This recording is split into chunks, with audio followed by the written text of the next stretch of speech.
తెలుసుకుందాం. షరీఫ్ మనతో లైవ్ లో జాయిన్ అవుతున్నారు. షరీఫ్, టికెట్స్ కొత్తగా ప్రకటించిన నియోజకవర్గాలు ఏంటి, ఇంకా ఎన్ని ప్రకటించాల్సి ఉంది బీఆర్ఎస్?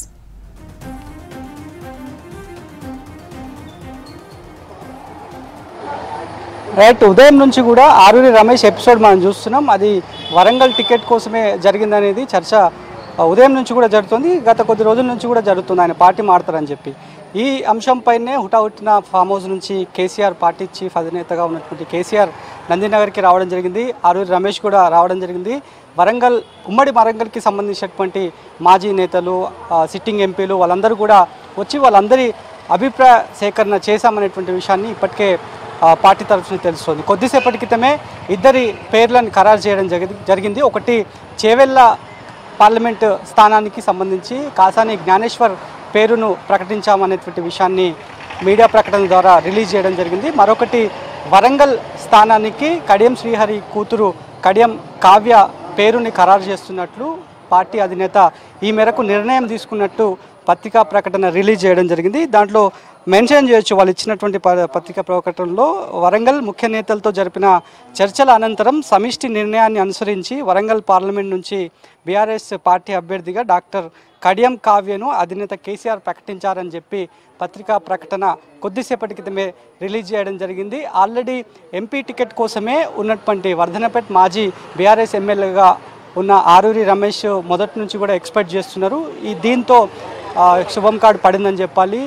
ప్రస్తుతం చేవెళ్ళకు సంబంధించి కూడా కాసాని జ్ఞానేశ్వర్ ఆయన ఇటీవలే అంటే మొన్నే కొద్ది రోజుల క్రితమే టీడీపీ నుంచి బీఆర్ఎస్ పార్టీలోకి చేయడం జరిగింది.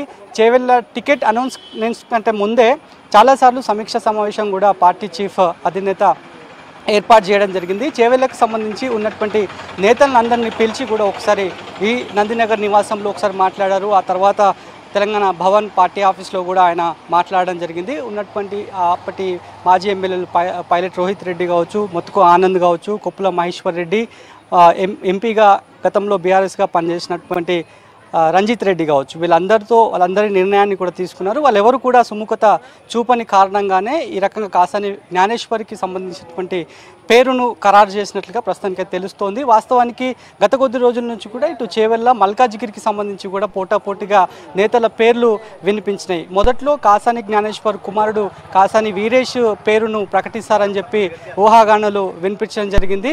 సో ఒక కమ్యూనిటీ వైజ్గా ఓట్లు ఎట్లా షేర్ అవుతాయి, ఒకవేళ ఏ రకంగా ఏ అభ్యర్థిని పెడితే ఓట్లు ఏ రకంగా గెయిన్ చేసుకోవచ్చు, ఎట్లా క్లైమ్ చేసుకోవచ్చు అనేటువంటి ఒక స్ట్రాటజీలో భాగంగానే ప్రస్తుతం కాసాని జ్ఞానేశ్వర్ పేరును పార్టీ అధినేత ఈ మేరకు నిర్ణయం తీసుకున్నట్టుగా కూడా తెలుస్తోంది. మరి ఎట్లా ఉండబోతోంది, ఆరూరి రమేష్కి సంబంధించినటువంటి భవితవ్యం ఎట్లా ఉండబోతోందో మనం చూడాల్సినటువంటి అవసరం ఉంది. ఎందుకంటే నిన్ననే ఆయన అమిత్ షాతో బీజేపీ నుంచి సభకు వచ్చినటువంటి అమిత్ షాతో కూడా గంట పాటు వెయిట్ చేసి ఆరూరి రమేష్ కోహినూరు హోటల్లో ఆయన్ని కలవడం జరిగింది. ఆ కలిసినటువంటి ఫొటోస్ని కూడా బీజేపీ శ్రేణులు అంతా కూడా వైరల్ చేశారు. వైరల్ చేసినాక ఇవాళ యాజ్ పర్ ఆయన షెడ్యూల్ ప్రకారం 10 గంటల ప్రాంతంలో మీడియా సమావేశం ఏర్పాటు చేయాలి. ఆ తర్వాత పార్టీకి సంబంధించినటువంటి విషయం పైన నిర్ణయం తీసుకోవాలి. నిర్ణయం తీసుకున్న తర్వాత మళ్ళీ ఢిల్లీకి వెళ్ళి ఆయన నిర్ణయం చెప్పాలి, లేదంటే బీజేపీలో జాయిన్ కావాలనేది కూడా ఆయన షెడ్యూల్, ఆరూరి రమేష్ సంబంధించినటువంటి షెడ్యూల్. కానీ దానికి అనూహ్యంగా ఇవాళ పరిణామాలన్నీ కూడా చోటు చేసుకున్నాయని చెప్పాలి. ఎందుకంటే మీడియా సమావేశం 10 గంటలకు ఆయన అనౌన్స్ చేశారు. ఆ తర్వాత దాన్ని ఆయన కానగానే 11 గంటలకు పోస్ట్పోన్ చేశారు. 11 గంటలకు పోస్ట్పోన్ చేసిన తర్వాత అనూహ్యంగా అక్కడ ఉన్నటువంటి మాజీ మంత్రి ఎర్రబల్లి దయాకర్ రావడం జరిగింది. మరికొంతమంది మాజీ ఎమ్మెల్సీలు కూడా వచ్చి అక్కడి నుంచి క్యాప్చర్ చేసి నేరుగా హైదరాబాద్కి తీసుకొచ్చారు. హైదరాబాద్కి తీసుకొచ్చినటువంటి క్రమంలో కూడా ఉదయం నుంచి కూడా మనం చూసినాం. అక్కడి జనగామ పెంబర్తి దగ్గర పార్టీ శ్రేణులు, బీజేపీకి సంబంధించిన పార్టీ శ్రేణులు రావడం జరిగింది. బీఆర్ఎస్ వాళ్ళకి, అదేవిధంగా ఆరూరి రమేష్కి బీజేపీకి సంబంధించినటువంటి పార్టీ శ్రేణుల మధ్య జరిగినటువంటి పెనుగులాటలో ఆయన చొక్కా కూడా చిరిగిపోయినటువంటి సిచ్యువేషన్ ఉంది. ఆ తర్వాత సమీక్షా సమావేశం ఎప్పుడైతే వరంగల్ ముఖ్య నేతలతో సమావేశం ఏర్పాటు చేస్తామని వాళ్ళ కేసీఆర్ చెప్పడంతో వాళ్ళంతా కూడా వచ్చిర్రు. ఆరూరి రమేష్ వచ్చి కేసీఆర్ ముందు అపియర్ అయిన తర్వాతనే ఆ సమావేశం అంతా దాదాపు గంట పాటు కొనసాగింది. సో ఆయన సమావేశానికి ఆరూరి రమేష్ పోకముందే ఆల్రెడీ మీడియా ఇక్కడ క్వశ్చన్ చేసింది, పలానా పార్టీ మారుతారని చెప్పారు, లేదంటే బీజేపీ శ్రేణులు కిడ్నాప్ చేశారనేటువంటి ఊహాగానాలు వస్తున్నాయి. ఉదయం నుంచి కూడా అదే జరుగుతుంది. అసలు ఏం జరిగిందనేటువంటి విషయాలపైన ఆయన క్వశ్చన్ చేసినప్పుడు మీడియాకి ఆయన చెప్పినటువంటి సమాచారం ఏంటంటే, మా పార్టీ వాళ్ళే వచ్చారు, అది కిడ్నాప్ ఎట్లా అవుతుంది, నేను పార్టీ వీడను అనేటువంటి మాటను సమావేశం పోకముందు ఆయన మాట్లాడినటువంటి మాట. ఆ తర్వాత సమావేశం అయిపోయిన తర్వాత సమావేశంలో ఏం జరిగిందని చెప్పి లీకులు బయటకు రావడం జరిగింది. ఆయన్నే ఆరూరి రమేష్ నేరుగా ఎంపీ టికెట్కు నేను సార్ ఎట్లా ఉంది సార్ మీ కూతురు పేరును ఖరారు మన రమేష్ పార్టీ ఏం జరిగింది వాళ్ళ సమావేశంలో? సమావేశం లేదు, అందరు అభిప్రాయాలు తీసుకున్నారు. పార్టీ రమేష్ గారు చెప్పండి, మీరు ఉదయం నుంచి కూడా మొత్తం చూస్తున్నారు, ఇవాళ అధినేత నిర్ణయం తీసుకున్నారు ఈ మేరకు, మీకు ఎట్లా సంతృప్తికరంగానే ఉన్నారా? ఎందుకంటే బీజేపీ కూడా మిమ్మల్ని ఒక రకం కామెంట్ చేస్తారు. మా పార్టీ అధ్యక్షుల వారు వరంగల్ పార్లమెంట్ అభ్యర్థిగా అందరి అభిప్రాయం మేరకు నిర్ణయం తీసుకోవడం జరిగింది. అందరం కూడా సహకరించి పనిచేస్తామని చెప్పడం జరిగింది. మరి నిన్న జరిగిన సంఘటనలు కూడా మరి మా జిల్లా నాయకులు మరి నా క్వార్టర్కు ఎమ్మెల్యే క్వార్టర్కు రావడం జరిగింది. దయచేసి మీరు పార్టీలోకి రావాలని నన్ను ఆహ్వానించడం జరిగింది. ఆహ్వానం మేరకు నేను కార్యకర్తల అభిష్టం మేరకు తీసుకొని నిర్ణయం చేస్తానని చెప్పడం జరిగింది. ఉదయం కార్యకర్తలతో మాట్లాడిన తర్వాత పార్టీ అధిష్టానం మరి పార్టీని నిర్ణయించిన వ్యక్తులకు ఉండాలి, మరి పార్టీలోనే ఉండాలని చెప్పడం జరిగింది.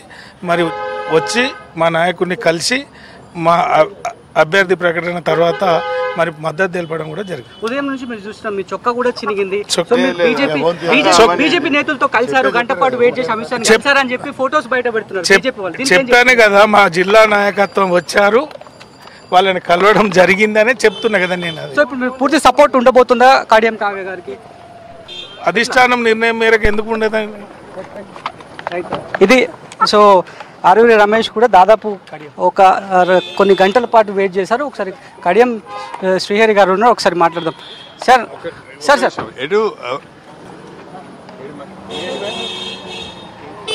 రైట్ ఆయన ఫోన్ లైన్ సార్ సార్ చెప్పండి ఒక మాట. రైట్, దాదాపు ఎప్పుడైతే సమావేశం ముగిసిన తర్వాత 2 గంటల తర్వాత ఆరూరి రమేష్ ఈ రకంగా బయటికి రావడం జరిగింది. సో ఉదయం జరిగిన దానికి కూడా ఆయన రిజైండర్గా ఆయన మాటల్లో చెప్పారు, పార్టీ వాళ్ళే రావడం జరిగింది, వాళ్ళతోనే నేను వచ్చినా నన్ను ఎవరు కూడా కిడ్నాప్ చేయలేదు అనే విషయాన్ని వాళ్ళు చెప్తున్నారు. కానీ ప్రస్తుతానికైతే Kadiyam sir sir sir KCR నిర్ణయాన్ని ఎట్లా స్వీకరిస్తున్నారు, ఏం చెప్తారు? వరంగల్ లోకసభ అభ్యర్థి ఎంపిక విషయంలో వరంగల్ జిల్లాకు సంబంధించిన వరంగల్ లోకసభ పరిధికి సంబంధించిన ముఖ్యులందరితో కూడా మా పార్టీ అధ్యక్షులు మాజీ ముఖ్యమంత్రి శ్రీ కల్వకుంట్ల చంద్రశేఖరరావు గారు చాలా సుదీర్ఘంగా మాట్లాడడం జరిగింది. అందరి అభిప్రాయాలను పరిగణలోకి తీసుకున్న తర్వాత